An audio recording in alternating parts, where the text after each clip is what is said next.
shot now, or take picture now, or forever hold the peace, I guess, until then. Let's get started. So this is going to be a seminar about the basics of adjudication. What I will do is run you through, I guess, the process of adjudicating. So we'll start with the rules of adjudicating, which I think are useful to know at the outset. Then I'll talk through taking notes, coming to a decision, doing panel discussions, and delivering and rolling. Cool. I think probably, to be honest, the largest segment of this seminar will be knowing the rules. I think that is often the bit that's hardest or least intuitive about adjudicating, because obviously, you know, it's a little bit of an arcane or specific activity. Cool. One kind of brief caveat before I get into it, I guess I would just plug the virtues of adjudication. Adjudicating is a pretty awesome thing to do. It is like probably the most lucrative part of debating if you like to fly to other countries and do other activities like that. And it is also, you know, pretty intellectually rewarding. It makes you a lot better at debating. I've done like just an enormous amount of it at this point because I'm really old. So I would highly recommend it. And as a kind of addendum to that plug for adjudication, what I would say is the best way to get good at it is always practice. So I would encourage you to rock up to tournaments as an adjudicator. Ask for feedback, you know, think about adjudication, it's really useful. And also remember that, like, obviously some debates there kind of is the right decision, but in many debates, reasonable and intelligent and qualified minds might differ. So, you know, don't freak out about being a perfect adjudicator right away or disagreeing with someone around you or something like that, you're allowed. All right, knowing the rules. Refer to the tournament manual. Maybe I'll send a link to these slides later. But this is a link to the Easters manual per the tournament 2 years ago. But in general, any tournament will have judge briefings that will outline a relatively in-depth explanation of the rules. Obviously, it's useful to kind of have an idea of that in some detail. I will, however, provide you with an overview of important rules you definitely need to know to judge.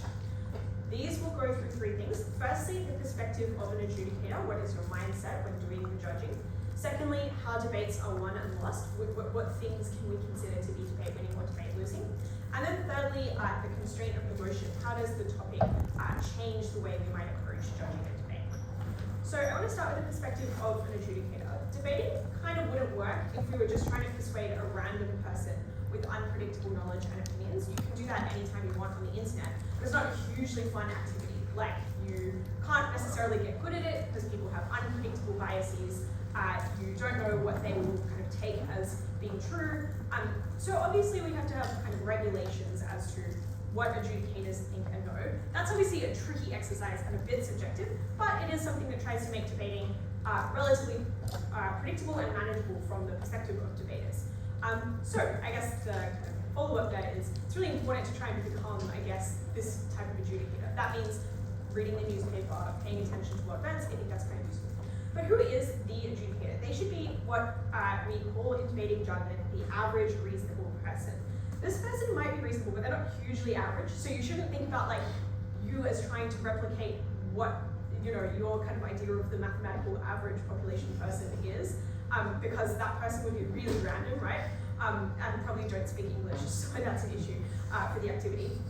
So obviously, yes, they are average in that they're kind of an ordinary person, but they're not average in that they you know, you don't have to try and replicate what you think the voter thinks.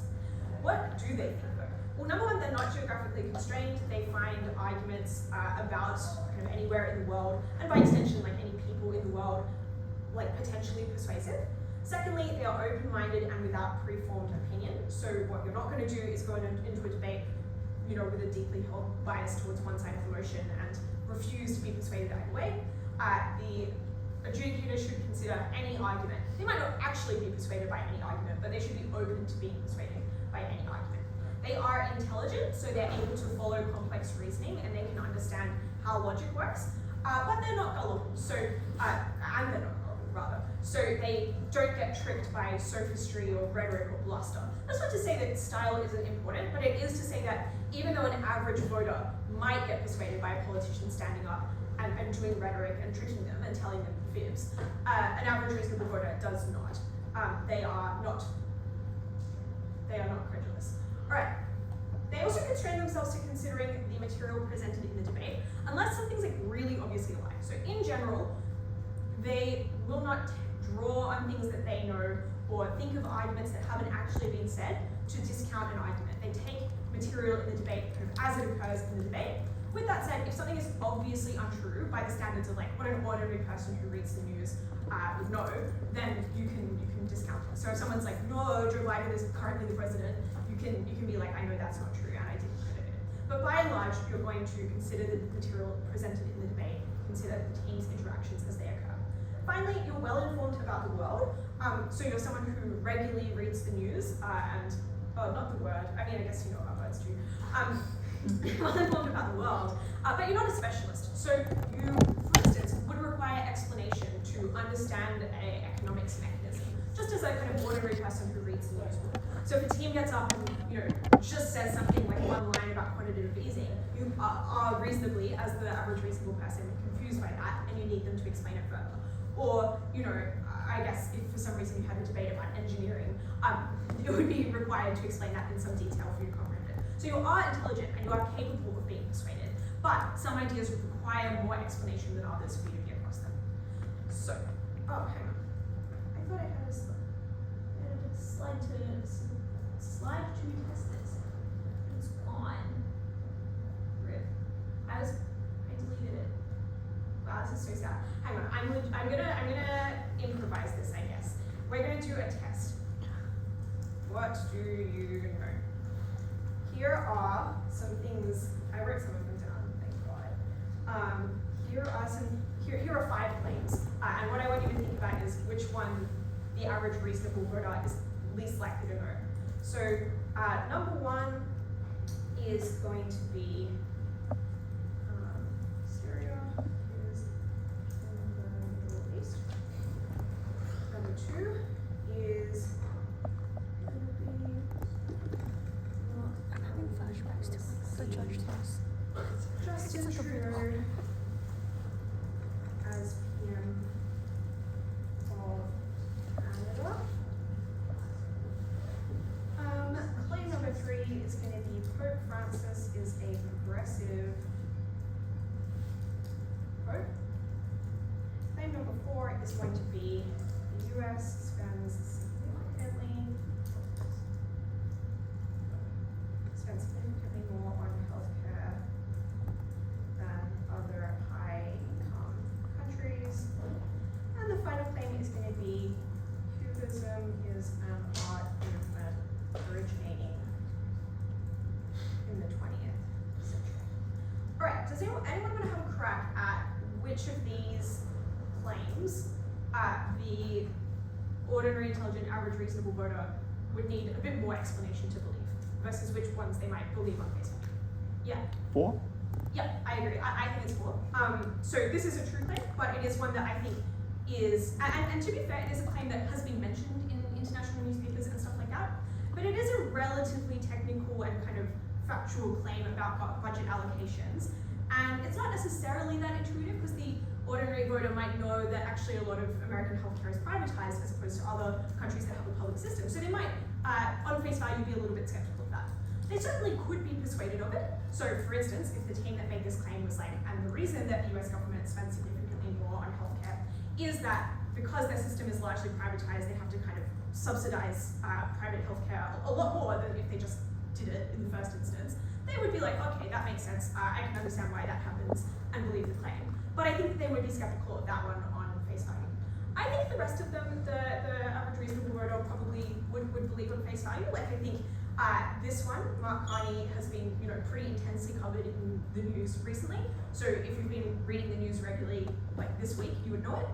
That's not to say in like 6 years' time, this is something that you would easily easily remember, right? You don't have to like have a galaxy brain. But it is to say that if I set a debate about Canadian politics tomorrow, you probably would know this. I think it would be a fair thing to assume knowledge of. You would know that Pope Francis is a progressive pope. I think that this is something which is pretty substantially covered in the media over a long period of time, something you should be aware of.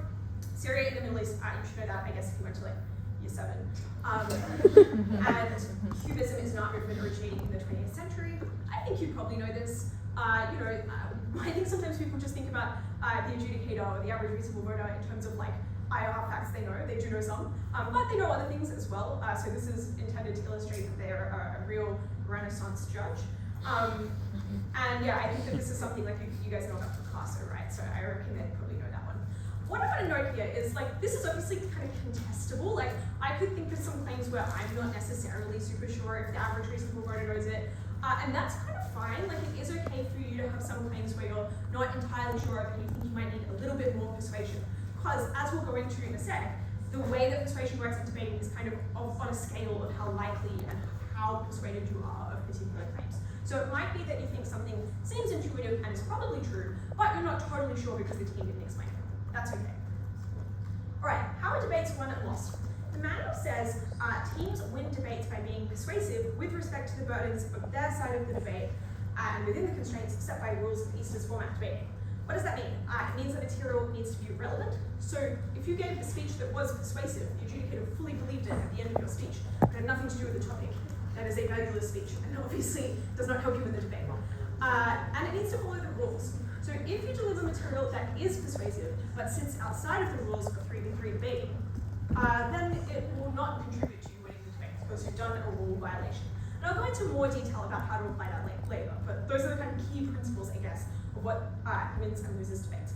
So to unpack this, I'm going to firstly talk about what makes material persuasive, and then I'll talk about how do we assess rule violations. Question? Yeah, what would be an example of material that doesn't follow the rules? We'll get to that in the second bit. Yeah. What is persuasive then? So, in the manual, there are 3 things that make persuasion: matter, manner, and method. I will go through each, and I'll explain kind of how we work those out and how they interact. Matter. This is basically the stuff of the arguments, the arguments that you make. So arguments can be persuasive if they are logical and they're relevant. So they need to make sense, and they need to relate to the debate and contribute meaningfully towards winning the debate. Arguments are made up of reasons. So teams will provide reasons to persuade you of why their argument is likely. And obviously, both teams will do arguments with reasons. So which one's more persuasive? Well, the reasons that support arguments can be more or less persuasive depending on things like the quality of the logic supporting them. So maybe one team provides more detailed reasons than the other. Or maybe they provide more kind of causal links between their arguments, which means that you're more certain of the impact. It might be that there is empirical evidence that a team can point to and explain.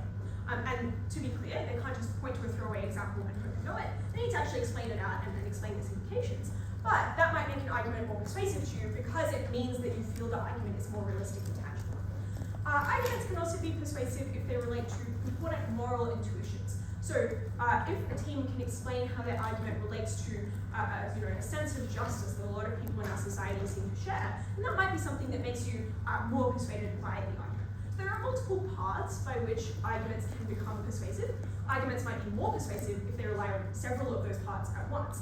But in general, as a kind of TLDR of this, arguments will be more persuasive the more quality explanation goes into them. So the more teams make you more certain of claims, they kind of prove out the causal links, make it seem tangible and detailed, the more likely you are as an ordinary person to view that as a persuasive claim. Obviously that's difficult and subjective, but we can kind of approximate a good assessment of that by taking really detailed notes of what teams say, and by thinking about how the kind of links of an argument interrelate with each other. So for instance, if maybe an argument is dependent on an idea which you're not fully sure the team hasn't really proven. Secondly, manner. So that's like the style of your speaking. It is relevant to persuasion. Obviously, you are more likely to be persuaded by someone with a nice speaking style. But I think it's important to be a little bit skeptical of this one and not to be prescriptive about what style you support. People around the world have all different preferred communication styles. There is not, I think, a settled recipe for doing a persuasive speech. And so what you don't want to be is like, wow, that speech sounded authoritative, it was booming and, whatever, like, therefore I'm going to give it an 80 and it wins the debate, even though it contained bad content. So we should be, I think, quite cautious about our personal biases with respect to communication style, and we shouldn't, not listen to a speech because we don't like the style. The manual is a little bit ambivalent about whether you should even count this one. I am too. I think that we should be pretty cautious about dismissing people's arguments because of how they say them.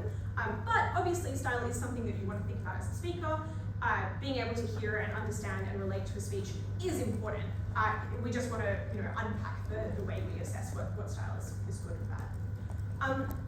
Okay, finally we've got method, which is how you kind of structure your speech, your strategy, etc. Strategic and structural choices made in speeches can be relevant to persuasiveness for the obvious reason that they determine the relevance and coherence of a speaker. So if a speaker just has lots of random sentences shoved in their speech, highly unlikely that that speech kind of coheres to a whole which is persuasive. With that said, you shouldn't dictate a form that a speaker's speech should take. So you should never listen to a speech where you can kind of determine what they're saying, work out a series of good arguments from it, and then be like, I didn't like that your principal went second, so I didn't count it. And obviously that's kind of a trite example, but obviously speakers who are like very highly coached and they're like, here's my 6 reasons for everything, are not automatically better or more persuasive than someone who has a bit more of a narrative style, but provides like a really good argument and it's really tangible and it makes a lot of sense. So that is both a comment, I guess, to judges to be kind of skeptical or apply some appropriate degree of thought to the way you assess style, but also, I guess, a plea to speakers to develop your own style, your own kind of strategy and structure. I think a lot of really, really good speakers actually have kind of unusual ways of structuring their speeches or unusual ways of thinking about speeches, and that's okay, often no virtue. Alright, what if material doesn't follow the rules? Material that violates the rules should not benefit a team. One really key example of that is new material at third speaker. So when third speakers make arguments that were not previously made by people in the debate, you should not count them. And that doesn't mean that they automatically lose. Like you can't go, no, you made an argument at third and therefore they lose because they broke the rules. But it means that you should ignore that part of their speech, essentially wholesale. Like anything in their speech that's a new argument, just don't count it. It does not get credit. It does not contribute to them winning or losing the debate. It's irrelevant because it doesn't follow the rules. To kind of clarify what that rule means, third speakers certainly are allowed to do rebuttal. They're allowed to weigh arguments that people already made. They can even do some new explanations of arguments that already existed in the debate. But if they do a wholly new argument, that is not allowed. That is a little bit nuanced, but like, do your best. You know, like reasonable minds differ. I've been in deliberations where like there were disagreements about whether or not something was new. So yeah, sometimes it can be marginal, but in general, do not really reward third speakers for hoarding arguments. Secondly, note that contradictions reduce the value of at least one of the arguments. This is intuitive. If you make 2 mutually exclusive arguments in your case, they are mutually exclusive, so you can't believe both of them. Frequently, that will mean that you believe both claims a little bit less. So if a team spends like 30 seconds arguing against themselves, that will probably make you more skeptical of both of their claims. Both of those claims are likely to receive less credit. So that's obviously violating the rule of logical coherence. You do not credit 2 arguments that cannot coexist, partly because it doesn't make sense, that's kind of naturalistic judging, but also because it violates the rules. One thing I note though is there are no auto losses. So if a team has a speaker who speaks for 3 minutes and doesn't do a model, it doesn't matter, they can still win. If a team has a speaker who spends half of their speech talking about something that is not relevant to the debate, bad speech, but their team can still win. If a team kind of misinterprets the motion and doesn't quite make arguments that relate to your understanding of the burdens of the motion, but in the debate that happens, their arguments beat the other team's arguments, and the other team never really challenges their understanding of the motion, they can still win. So when teams violate the rules, they shouldn't get benefits from them. You should remove the advantage of violating those rules. There's really no such thing as an auto loss. With that said, some things are very unlikely to be persuasive. So if you don't speak, it's not an auto loss, but you didn't say anything to get away, so you're gonna lose. So like you don't have to be like, am I doing an auto loss? If something is just like really obviously super unpersuasive. Cool. The constraints of the motion, it's worth noting different motions have more, have different burdens. I will kind of briefly explain them. I'm sure you will hear this 9 million times, maybe in debater and judge briefings. But to quickly summarize, policy debates, these are when the affirmative team has to support a model. They have to explain, or they have the power to explain how they would do the policy. One crucial thing to note is they have the right to assume that they can do the policy, that it will pass Parliament and so on. They do not have the right to assume that their policy will be done well. So that means that clashes which are like, this would never pass Parliament, the opposition would vote it down immediately, not allowed. Or clashes which are like, we would have to change the constitution and that would be difficult, not allowed. We're assuming the policy can happen.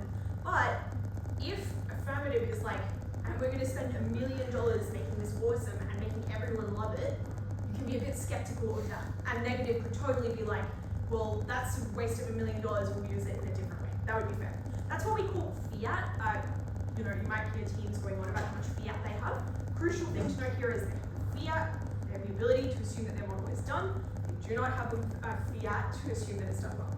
Normative debates, they do not have fiat. They have to debate the thing as it happens. So in the motion that we support bonded government scholarships in developing countries, you can't model how you would do bonded government scholarships. You have to assume, you have to talk about how they happen or how they're likely to happen in the world as it is. So it would be a legitimate argument for negative in this debate to say it is likely that bonded government scholarships are set up in exploitative ways. Affirmative couldn't say, well, we just won't do that because they're not the ones doing it, right? Empirical debates. The project of liberal democracy. Oh no. Oh well. The project of. Yeah, I'd like to start. Okay, the project of liberal democracy has failed. This is a debate which requires us to argue about whether or not that statement is true. That seems straightforward. Obviously, there might be a definitional clash about what the project of liberal democracy is, but neither team is doing a piece. Regret debates, these are when, I think,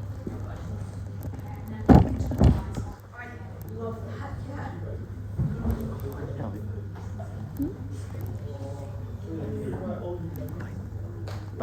We've got likes. Alright, regret debates. We regret the existence of all memorial days. Here, affirmative's burden is to explain not just why these things are bad, but why we wish they never existed. Both teams have to consider what the counterfactual would be. Had war memorial days never existed, what would have happened instead? In this debate, it is a legitimate argument, for instance, for affirmative to say, we think without these, a better culture with respect to war would have arisen, and for negative to say, without these, people's bloodlust and nationalism would have been diverted into more, harmful ends. Both are legitimate arguments. Active debates, you must assess based on the actor in the topic. So in this topic, you are thinking on behalf of the progressive movement. What are their interests and incentives? That does not mean that you have the same mental pitfalls as the progressive movement. So even if progressives are crazed nutters who get tricked by anything, you aren't. You're thinking about their interests, right? And so you have to imagine that they're persuasive, which means sometimes in active debates, people will be like, well, this actor is very biased in this way, and so they would make a foolish decision. We're not trying to predict what they actually would do. We're trying to explain what they should do. Similarly, it is not a valid argument in this debate to be like, well, here is what the progressive movement has done so far. They have a real preference, therefore negative wins. That's fake. Actors all the time should change what they're doing, right? Cool. Alright, so that's the rules. It's not all the rules, but it's the important ones. Taking notes. I'll do this quickly. I think it's really intuitive. Essentially, what you want to do is produce a good summary of each argument made by each speaker. It helps to become a fast typer or a good paraphraser. Either is fine, but I think it, especially when you're starting off, really is good to have a lot of detail. Secondly, track how you're evaluating arguments while you're tracking the arguments. So I use my feedback column to write little comments like, seems contingent, or made no sense to me, or question mark, or exclamation mark, whatever I feel like. You will develop your own shorthand. It may not be particularly coherent to anyone else, but it'll be something like that. And thirdly, you should note down some feedback for each speaker. It's nice, and it's good. It helps you to think kind of evaluatively about arguments. That is the rough format I use. As you can see, it is very simple. What I do is I write down their arguments, I write down their feedback, my little exclamation marks and stuff, and down the bottom of the table, in the bit that's not a table on the document, I start to construct an overarching kind of view of the debate. So I write my OA, often kind of during the debate as it progresses. When I start to realize that there are kind of key themes emerging, I'll put those in bold, and I'll start to put teams' contributions and exchanges under them. I find that a useful way to be efficient, but also to think kind of usefully about the debate as it happens. Coming to a decision. So essentially, the process of coming to a decision can be tricky. Like, it's fine to be intimidated by it, but it's fundamentally kind of a simple process. The first thing we're going to do, and as I said, you often want to do this during the debate, it will be kind of obvious in some instances, is break the debate into key clashes or questions that reflect the component logical steps you would need to decide the debate. So for example, if we were doing the topic, let's go back to a topic, that the Australian government should enact a job guarantee, maybe the way that debate goes down is there's a big clash about what sorts of jobs people are being guaranteed and if they're likely to be good or if they're exploitative and bad. So there's that clash. So you're like, I need to work out what the true characterization of the job guarantee is first. And then there's a clash about what it does to the economy and whether that's good. And maybe that gets broken up into some sub-clashes, but that's probably how the debate goes. So you probably start to break the debate into that. As a judge working out that debate, you need to develop a clear characterization, and you need to work out what the kind of broader impact of it would be. Or some debates might have a principal clash, whether the policy is morally right, and then a practical clash, which is kind of separate, and you might weigh off the two. Those are some examples. Those often will become obvious because teams themselves will break their arguments into clashes. And so you can kind of steal from them if you want, or develop your own, because you might be better than them anyway. All right, next, compare the team's contributions on the clashes. So what you're going to think about is, under each kind of part of the debate, what was the interaction that happened? What we're not going to do here is just put the title of argument that both teams said. I mean, sometimes they don't say very much more, so that's fine. But presumably they're good and they're doing a good job. And so we want to think about how the argument developed and exchanged. So we might say, well, here is what affirmative said to begin with. Negative responds to this. I think affirmative successfully defends it from that attack by saying blah, blah, blah. And you want to basically do that for each of the clashes. This will allow you to work out who has won each clash. Maybe if you're lucky, one team will have won all the clashes. They don't necessarily win the debate by a massive margin because they do. They might have won it by narrow, but they've kind of won everything, and you're like, oh, they win. Nice. But it might be the case that one team wins one clash and one team wins the other, or one team wins two clashes and one team wins one. And then you have to work out how important each kind of component part of the debate is towards your overall level of persuasion. So how do you weigh them up? You want to consider explicit weighing. Often teams will just tell you what you should care about most in the debate. They'll say, well, the impacts on students are most important because children are really vulnerable and teachers opted to be teachers, for example, in education debates. And if one team does a lot of that and one team does none at all, you'd be pretty likely just to be persuaded by the explicit weighing that one team gave you that explained that one clash was more important than the other. Secondly, you could consider the meta value of the clash, by which I mean how good was the win? So did they clearly win one clash whereas the other clash was really marginal? Or was one clash really certain? It was very obvious that the team got the impact they wanted, whereas the other one seemed more speculative. Those are some weighing, kind of assessments of quality of the win that might help you to work out which win matters more. Finally, you might want to consider implicit weighing. Sometimes the very arguments that teams make indicate what they think is important. So maybe a team, for instance, on the topic that we should when I said on the East Side last week, that we should abolish private vocational education training solely due to TAFE. So maybe affirmative does a pretty bad job of explaining why we should prioritize the performance of vocational education and training over the moral value of the private market. But they do a lot of rhetoric about just how important vocational training is. That implicitly explains why we might be actually quite cautious about and protective of that system, right? So even though they haven't explicitly said you should care more about our argument on this, they've done a lot of high stakes weighing that explains that it is important and persuades you to prioritize that material. Right, dealing with close debates. Sometimes debates, and I think this is often what's kind of scary as a new adjudicator. Obviously it's kind of fine if you don't get it how I would get it, it's okay, we'll differ. But sometimes debates close because teams have engaged really thoroughly with each other. They've both got lots of great mechanisms. It's just a really good debate, and both of them are good, and wish you could give them both a win. So that means that sorting through all the arguments to work out which one's standard is hard. So something which I think is really helpful in this sort of debate is going back through the logic and seeing which of these arguments were ultimately better logically proven. Because sometimes there might be a lot of ideas, but they're kind of contingent on one key mechanism that went unproven, or there was an assumption underlying one team's arguments more than the other, which can help you break that down. I think that's something which is quite helpful to be attentive to. In debates which are close because no one really proves anything solid, I think essentially what you want to do here is just try to exclude basically every impact you think that was super assertive or contingent on mechanisms that weren't proven, and isolate the debate down to the things that you did think got a bit of analytical rigor apportioned to them. And then that is going to kind of indicate to you the team which is most able to unpack their impacts. So maybe neither team was, but we want to try and locate the thing that was best proven. This will be very useful to you if you are judging primary school debates. In debates where everything is very symmetrical and marginal, so both teams have been like, that happens on your side, no, it happens on your side, and everything, and even this happens in very, very good debates, but both teams just do a lot of rebuttals to each other and make everything seem very, very inexclusive. What essentially we want to do is either think about, well, maybe there's 2 slivers of an impact. Think about it in as granular and quantified terms as you possibly can, and that might help you to work out where the more impactful material is. And also, sometimes it's fine if most things in the debate are a bit of a wash, and then there's one small thing that you really believe and that you're persuaded by, and that's the thing that wins the debate. That's totally fine. It's fine if your adjudication is like, there was this first issue, neither team, I think, was super certain on this. I thought both characterizations could be possible. I wasn't sure which one happened in more instances. There was another clash. This team, I think, proved one particular stakeholder, even if they were very small, had this impact. And so I thought that that was the kind of most important thing of the debate, and they won.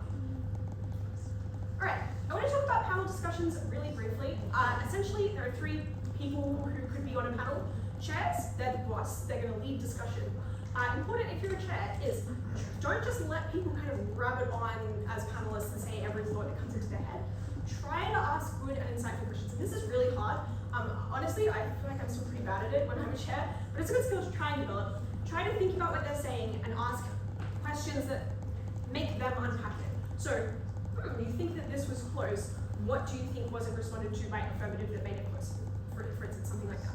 You also want to be fair, so sometimes one panelist will try to snatch all the attention and speaking time. Don't let them. It's important that people get the opportunity to have themselves heard. Manage time. Deliberations should be like 15 minutes long. Hot tip for being liked by teams is don't waste their time. A lot of teams would literally rather lose a debate than wait for like 45 minutes for it, me included. So I think being a good time manager is really important as your eye on the clock. Don't be afraid to say, sorry, like I understand the point, let's move on. Panelists contribute concise and relevant analysis. So you want to answer the questions of your chair effectively. Try and distill things as concisely as possible because your chair can ask for more information if they want. Final thing I want to note is ESAs, for the in-rounds at least, is consensus judging style. So you can, upon deliberation, change your vote, or you can decide to go the other way. But I want to say don't be afraid to stick to your guns. It's totally respectable to have a split decision. I, in many instances, have awarded my panelists who disagreed with me a better judge score than my panelists who agreed with me, because I felt they were more honourable and had defended their position better, versus someone who was, okay, I guess you're right. So I think that, don't be afraid to stick to your guns. Also, don't be afraid to flip if you can explain why. Trainees, same deal, but you're not going to vote because you're new. My message for you is be willing to learn. That can include asking your chair for explicit feedback, but to be honest, a lot of chairs are already very busy giving everyone feedback, and they might not necessarily have been during their deliberation thinking of really granular insights for you. And also, you might not have said enough in that delib to fully understand everything that's going on in your judging style. So I think something that's really helpful if you're a trainee is be paying a lot of attention to what the other judges are doing. How has their approach differed from yours, and what were the ways in which it was perhaps better? Was there something that a panelist noticed that you didn't, or that a chair expressed clearly that you found confusing? And that can help you to, even without explicit feedback from chairs, although you should get that to start to improve your judging. But yeah, you're there to learn, so do so. Delivering in a way, basically just, you know how I said how to make the decision? Just say that out loud, right? Like, here were the component parts of the debate, here was what each team said under it, here's how I evaluated that. So that's kind of easy. You should also maybe have some feedback up the top, whatever. But here are some tricks to be both popular and honourable. Number one, don't lie about the closeness or quality of the debate. Some adjudicators do this either because they're cowards or because they want to get good feedback. So they're like, this was so close, this was the best debate I've ever seen. Unfortunately, the tab for the debate drops, and like a reputation for being slimy, right? It's really cringe. And then when you go to apply for another thing down the track, everyone will be like, they're a liar. No, I'm kind of kidding. But it is, I think, important to be accurate and to make sure that the way you do your OA reflects the debate that actually happened, even if sometimes that requires that you're quite upfront about the quality of the debate. It's okay. Some debates are not good. Sometimes, you watch a debate with some really good speakers in it that just gets really messy and doesn't go that well. It's fine. Secondly, make sure that the teams feel like you have listened to their arguments. So a losing team will often be a lot happier if they feel like you at least accurately represented their arguments in your OA, which means it's really helpful to note where responses were made and evaluate them, and to avoid just summarizing arguments as they were made at first speaker. There's nothing more frustrating as a third speaker than an OA that just legit doesn't mention anything you say. So I think it is helpful to kind of adapt your evaluation of the debate down the debate. Even if it didn't actually change that much, just giving some credit where it's due, it's helpful. final tip I have is just prioritize evaluation rather than description. Something that's really helpful in improving the efficiency of your OAs is briefly saying the title of arguments, that teams know what their arguments were. So spending more time in your OA explaining how you saw an argument and what you thought about it, rather than just recounting the minutiae of an exchange. It's fine to say, obviously there was a lot of stuff said in this clash. I thought the really important exchange was this, because the rest of it is contingent on it, because that affected the most people, or whatever it is. So I would tend to, I think a really useful skill to get really good at judging is to prioritize evaluation rather than description. Alright, that's it from me. I've got to rush off to a job, unfortunately. But I'll put that on for a moment so you can take a screenshot of it, and while I get an Uber, you can ask me some questions if you want.